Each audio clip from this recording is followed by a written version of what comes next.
శ్రీరామనవమి పండుగ రోజు నోరూరించే పానకం ప్రసాదం. కోట్లాది మంది ఇష్టంగా తాగే ఈ పానకాన్నే రాముడికి ఎందుకు నైవేద్యంగా పెడతారో మీకు తెలుసా? దీని వెనుక కేవలం భక్తి మాత్రమే కాదు, దాగి ఉన్న అద్భుతమైన ఆయుర్వేద రహస్యం ఏమిటి? ఈరోజు మన తెలుసుకుందాం. నమస్కారం, నేను మీ గౌరీ. భాగ్య బాలాజీ క్రియేషన్స్ సమర్పిస్తున్న రామాయణ అమృతవాణి ప్రత్యేక కార్యక్రమానికి స్వాగతం.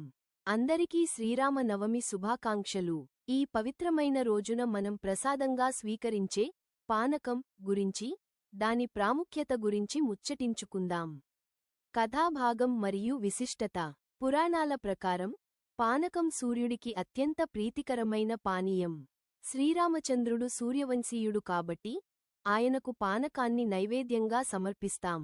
అంతేకాదు, దీని వెనుక ఒక శాస్త్రీయ కారణం కూడా ఉంది. శ్రీరామనవమి వేసవికాలం ప్రారంభంలో వస్తుంది.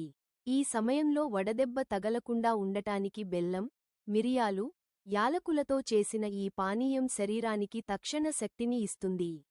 బెల్లం రక్తహీనతను తగ్గిస్తే, మిరియాలు మరియు సొంటి గొంతు సమస్యలను దూరం చేస్తాయి. అంటే భగవంతుడు మనకు ప్రసాదం రూపంలో ఒక అద్భుతమైన ఆరోగ్యాన్ని ప్రసాదించారన్నమాట. ముగింపు. చూసారా, మన ప్రతి ఆచారం వెనుక ఎంతటి అర్థం ఉందో?